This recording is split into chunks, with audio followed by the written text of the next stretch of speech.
So towards the end of this week's parsha, and for those of you who are watching us from abroad, for our family and friends abroad, either you can pause this right now and wait till next week, or each time I say this week's parsha, you could hear it as next week's parsha, and that will also be matim for you. Or they can move here.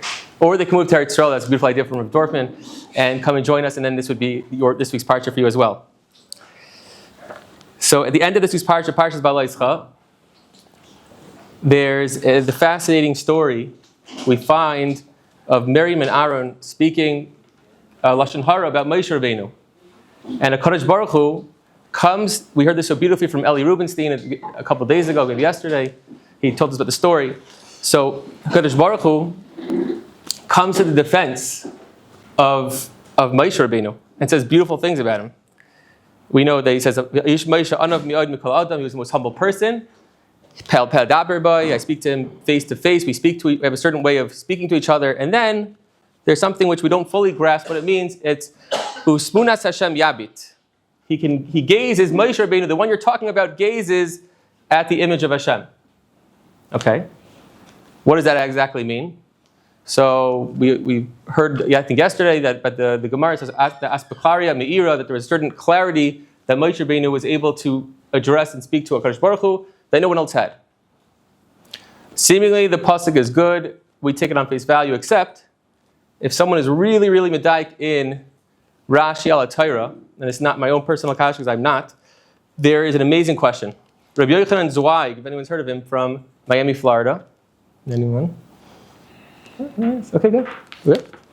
So, over there, he asks the following question. He says, we find the lashon of habata, the same way it says here, utmunas Hashem yabit, which means to gaze. We find that word used somewhere else, and there's something very problematic if we focus on what Rashi says over there. In Parshas Lech Lecha, way back when, Kadosh Baruch Hu tells Avram Avinu that don't worry, Mir Hashem, your children are going to be like the Kochavim. They're going to be like the stars in Shemayim. And the pasuk says, Vayotzei oisei achutza, Hashem took Avram Avinu outside.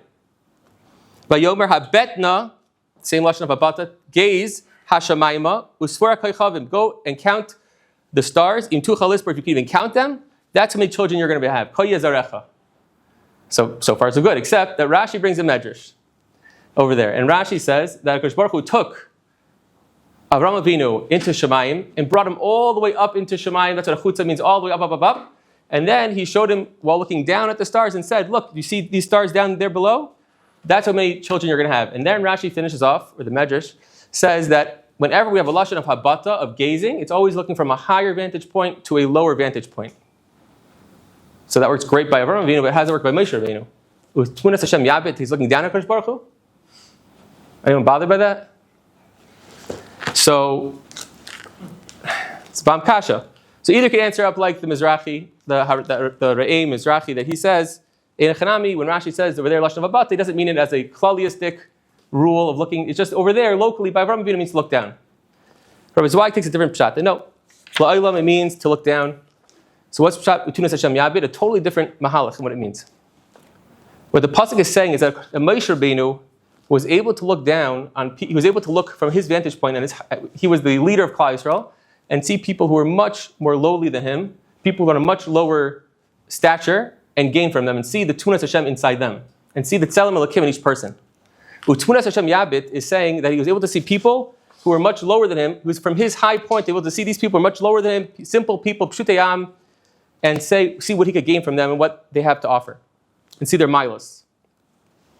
And that's what HaKadosh Baruch Hu was saying in the Teichacha to Miriam and Aaron, is that, do you realize what you're talking about? You're talking about someone who sees the greatness in every single person, and it was like the ultimate Teichacha that you're talking about Moshe Rabbeinu. Moshe Rabbeinu only sees the good in you.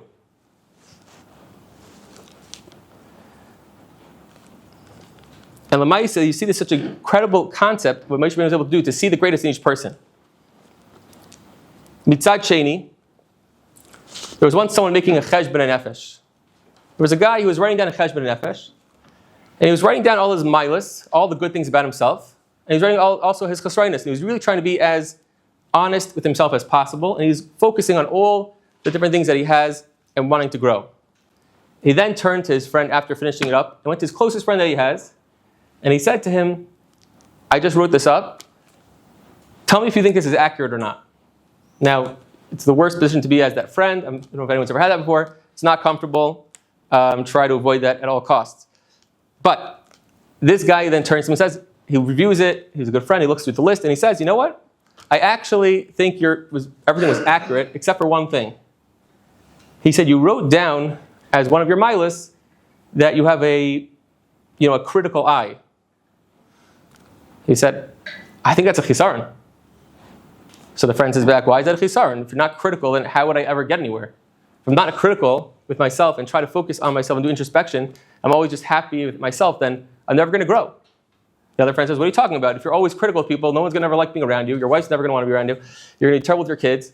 And they start to argue this out. And the shaila is, who's right? And to strengthen this, Rabbi Yerucham in Das Torah writes, and I'll quote the words, he says in regards to Yisro, he says, what was the godless of Yisro? That he had this unbelievable ability of having a very keen and critical eye. So he says about Yisro. And what is this lashon? I'll give you the lashon. He says,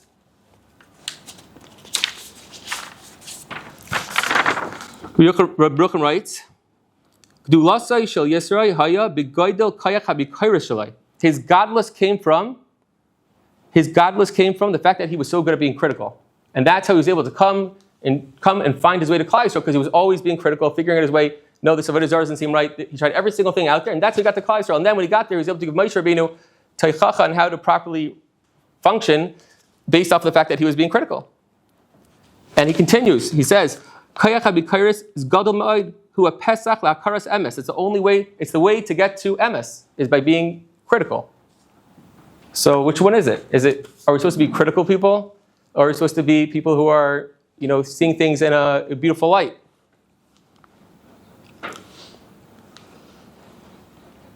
So the pashas, I think, pshat is that you need both. Like most things in life, you need both. There's times when we have to be critical, and there's times when we have to be focused on the tov, on the positive of things that we can gain from. And we need to have both. And if someone notices in themselves that they're always being, overly positive, so then their avodah would be to focus a little more being critical and trying to find out in themselves what the truth is. On the other hand, if someone is focusing on, if someone has very natural to be critical, and we'll talk about that in a second, so then their focus would have to be trying to focus on a little bit, seeing the milos in other people and in themselves.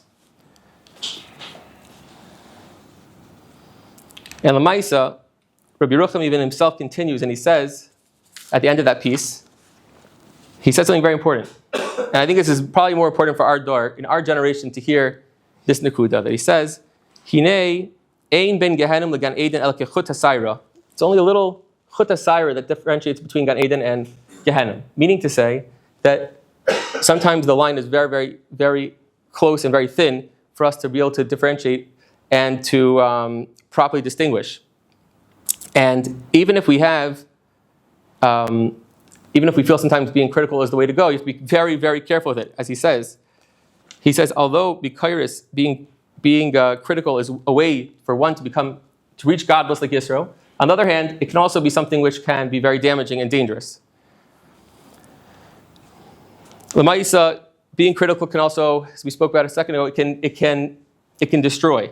The Gemara in Erchin says in Tazayin that first the Gemara is going through a whole Gemara about the value of tochacha. It's a mitzvah in the Torah. On the other hand, the Gemara there brings, one of the Amoraim says, I'm tameya if anyone knows how to give tochacha properly in today's generation. It's not so simple. And Rashi says in Devarim, that Moshe Rabbeinu waited till the very end of his life to give all the tochacha at the end of his life. And he learned this from Yaakov Avinu, who waited till the end of his life to give tochacha to his children, because he saw that it's not so easy. He didn't want chas v'shalom that he should, if he says it too harshly or something, it might take someone the wrong way and make them go a different way, different direction. And as the Gemara in Yevamah says in Samachay, it says, just like Hashem shemitzvah adam loymar davar hanishma, just like it's a mitzvah for a person to say something which will be heard, kach mitzvah adam shaloi loymar davar she'eino nishma. Don't say something which people are not going to hear or not going to want to hear. So it's not so simple. So I would say, Lamaisa, of course you need both, but Iker, I would say in our door, I think there's a much more of a need to focus and be madgish on this midah called ayin tova, of focusing on the positive. I think one of the big struggles of this generation is self-confidence and believing in yourself and believing in other people around you and seeing the positive in people. There's so many people out there who feel worthless, helpless, there's something wrong with them, they don't do anything good. And it's very easy for them to be critical, and yet it's hard for them to see the positive. There was a teacher who was trying to test this out on their students. It was young kids, I think middle school kids, and the teacher held up this big white plate, and on the white plate there was a little black dot in the middle. And the teacher held it up in front of the class and said, "What does everyone see?" So one kid yelled out, "I see a black dot." The second kid said, "I see a plate that's broken." Third kid said, "I think your plate's dirty." And then finally the teacher looked at everyone and said, "Does anyone see the white plate? Does anyone see the white plate?" Everyone only sees the black dot. That's everyone's focus. No one's actually focused. There was a white plate here, and yes, but there's a white plate overall.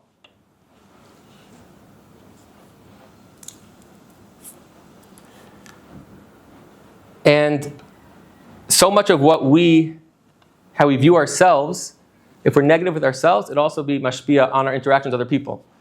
There's the pasuk says, actually next week's parsha, or in 2 weeks, the pasuk says that by the Meraglim, it says, the lashon that they use is, Vanhi beinenu kachagavim.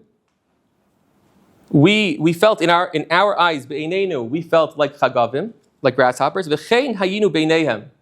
So the Imrei Mordechai Shapiro asks, what does it mean? It should be the opposite. We were in their eyes like grasshoppers, and then Memela, we felt like that. He says, no. Exactly, that's pshat in the pasuk. Since we felt, the Klal Yisrael felt, the Meraglim felt like chagavim, Memela, that's how they were viewed now by them. V'chein hayinu beineihem. It's because of the way a person feels about themselves. So much will predict and create that relationship and how people view them.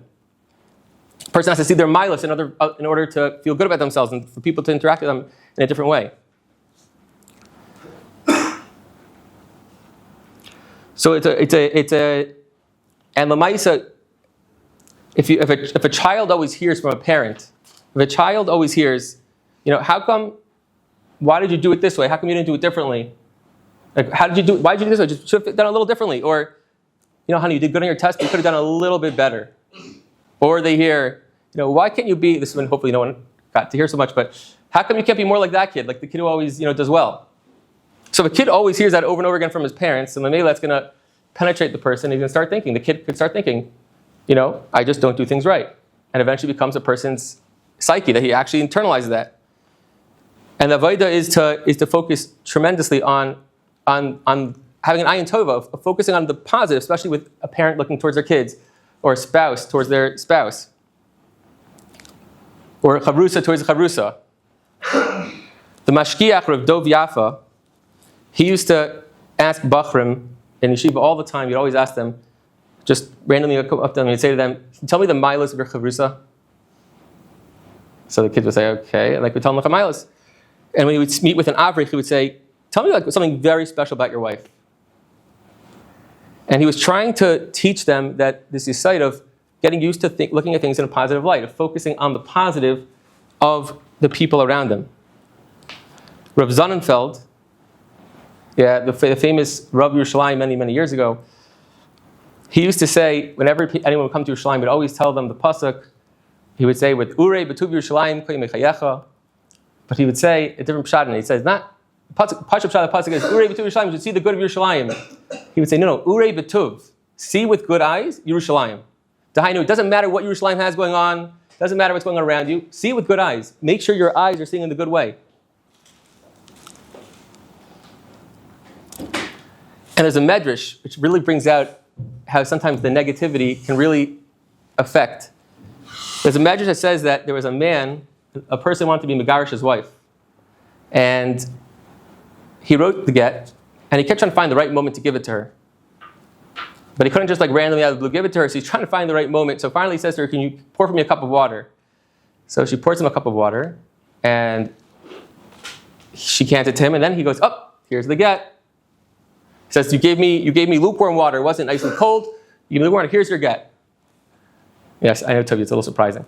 But, so she then says to him, but you wrote the get beforehand. Nothing to do with me, the water I gave you. It wasn't what I did that caused it. You wrote the get beforehand. Same thing by us. Sometimes a person has a certain mindset before they go into something, and they have a certain focus of already a negative outlook on it. So of course, it's not going to be good.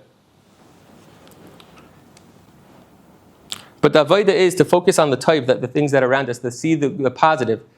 And in fact, Reb Tzadok even says, the famous Reb Tzadok, he says that every person has Tzelem Elokim inside them. And if you have a chiyuv in the Asar Dibros, to believe in HaKadosh Baruch Hu, that means you have to believe in yourself. You can't give up on yourself. If there's Chelik Hashem in you, you have a chiyuv mitzad halacha, he says, to believe in yourself. So my bracha is that we should be zaycha to focus on the positive things around us, and Emir Hashem be mashgiach on the greater klal.